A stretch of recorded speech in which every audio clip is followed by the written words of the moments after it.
Gracias, Rafa. Vamos entonces con la presentación, cómo aprovechar el potencial de la nube en las redes móviles. Se ha conversado mucho sobre qué significa 5G. 5G, la llegada de 5G, significa un crecimiento explosivo en el consumo de datos o la masificación de conexiones de múltiples dispositivos en altísima densidad por kilómetro cuadrado. Tenemos un factor de 10 veces más densidad de dispositivos por kilómetro cuadrado.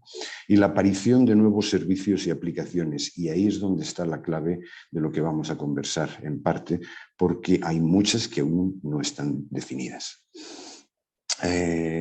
El 5G ya superó la cumbre de la curva de excitación definida por Gartner. Para quien no lo conozca, este gráfico lo prepara Gartner todos los años, publicando el estado de emoción que la comunidad internacional empresarial tiene sobre determinadas tecnologías. Las tecnologías, cuando arrancan en una fase inicial, generan un nivel de expectativa tremendo, se espera que resuelva muchas cosas, alcanza típicamente un pico de altísimas expectativas y a partir de ahí el desarrollo natural de la evolución de las diferentes aplicaciones y los diferentes servicios que se van a testar y en muchos casos a fallar, llevan a un mínimo de expectativa donde se produce una desilusión sobre la tecnología y a partir de ahí que comienza la entrada en producción real de las nuevas tecnologías, cuando ciertos casos de servicio, ciertos casos de negocio se pueden productificar, se pueden comenzar a implementar y a partir de ahí se entra a ese plató de productividad, que es cuando las tecnologías realmente se consideran maduras. Por dar un ejemplo, tecnologías que están ahora, en julio de 2021, entrando en ese plató, sería IPv6 o Wi-Fi 6, que se lleva conversando hace muchísimo tiempo. ¿Dónde estamos con el 5G? 5G ya pasó de la cumbre. 5G alcanzó un nivel de expectativa muy alto. El año pasado, en 2020, estaba justo en el pico de la curva y está adelantando en ese movimiento hacia el mínimo de expectativa.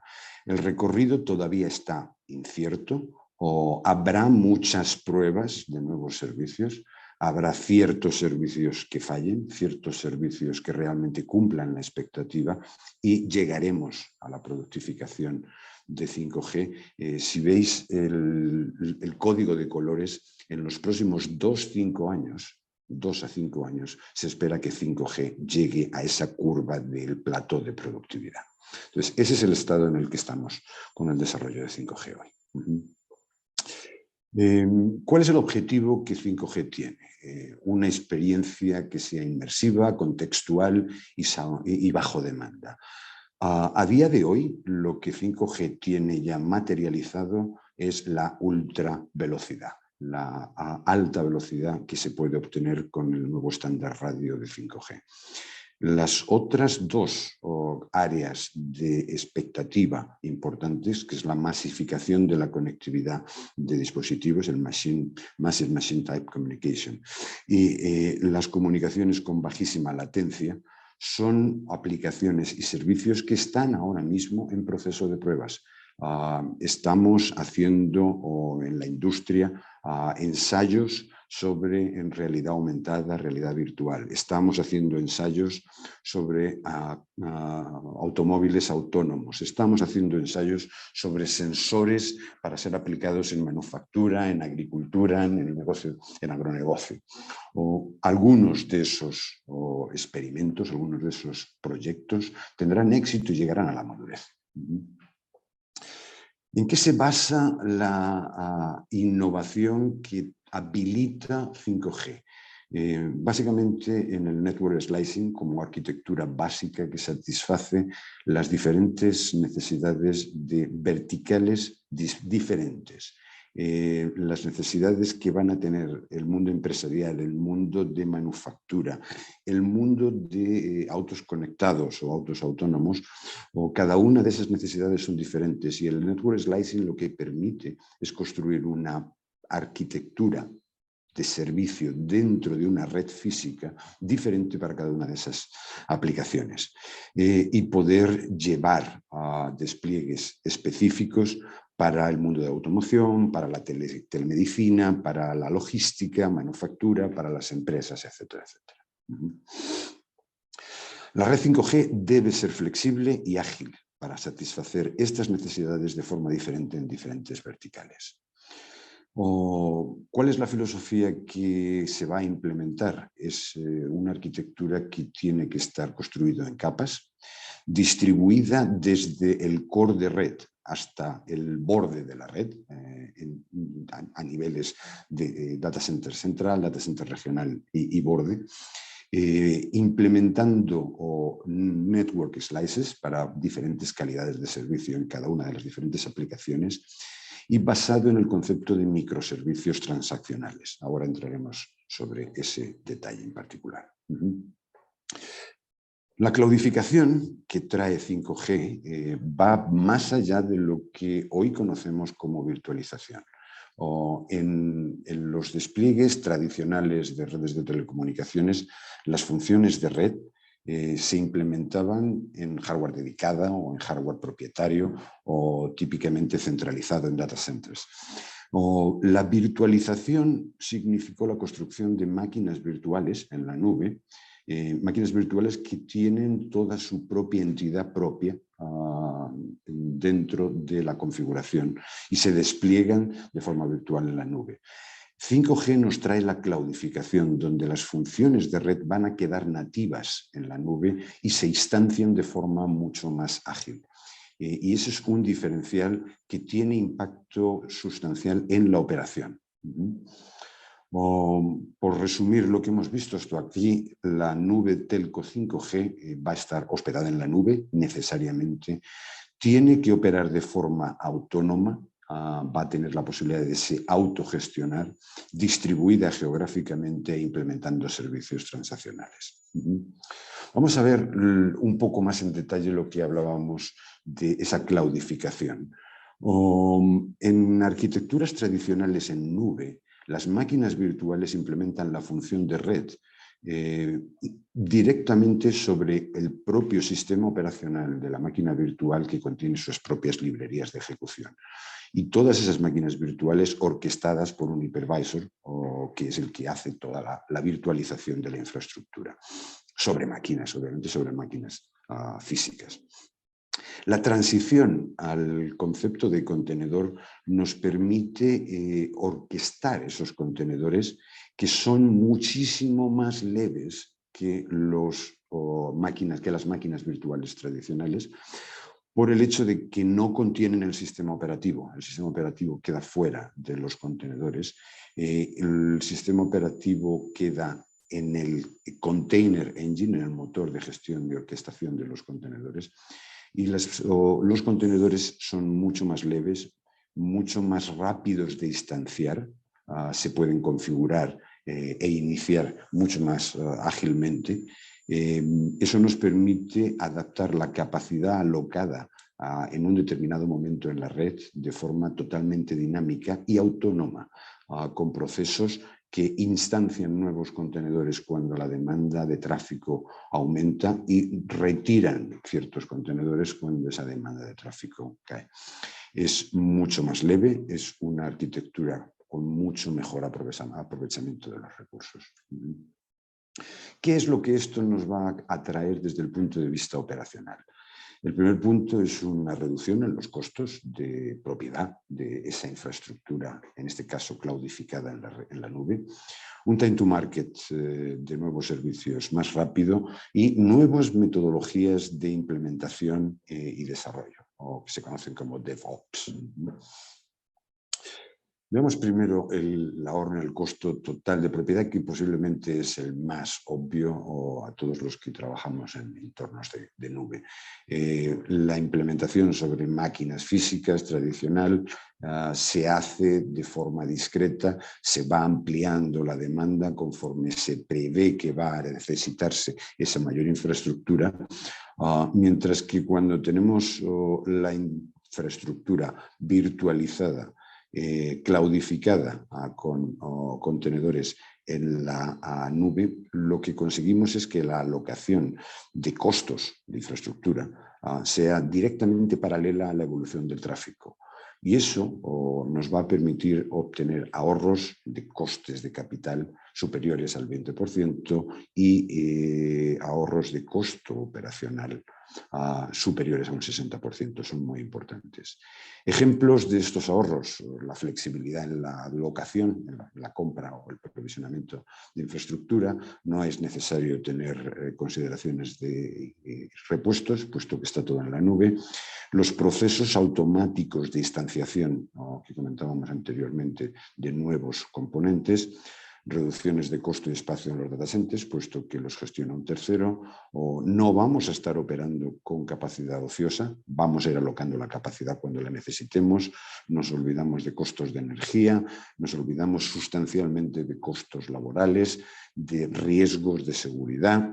No es necesario tener garantías y soporte. Las necesidades de formación de personal también se reducen significativamente y obviamente no vamos a tener costos de hacer desarrollos y problemas de campo, puesto que está todo en la nube.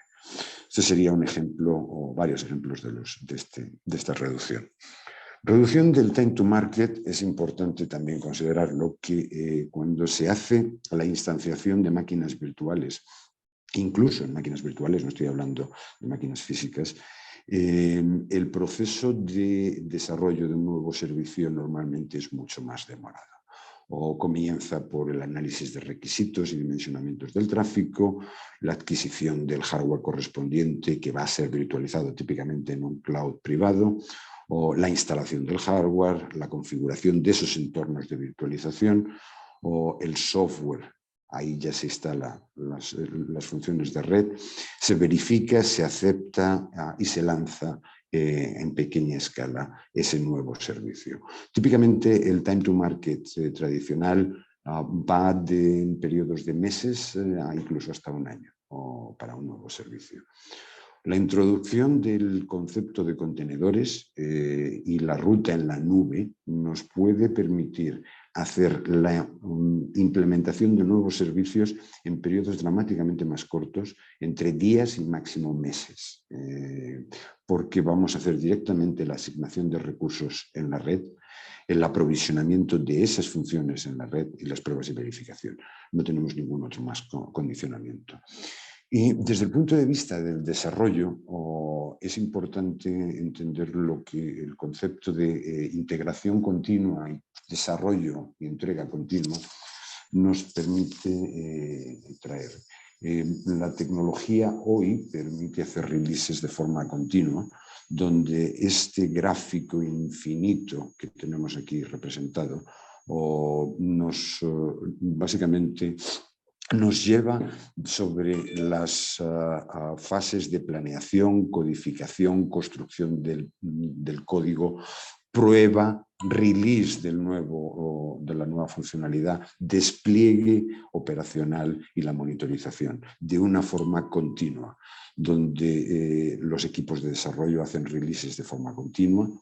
La actualización del software se puede hacer en la infraestructura sin interrupción del servicio. No es necesario ya más el concepto de ventanas de mantenimiento para subir nuevos servicios.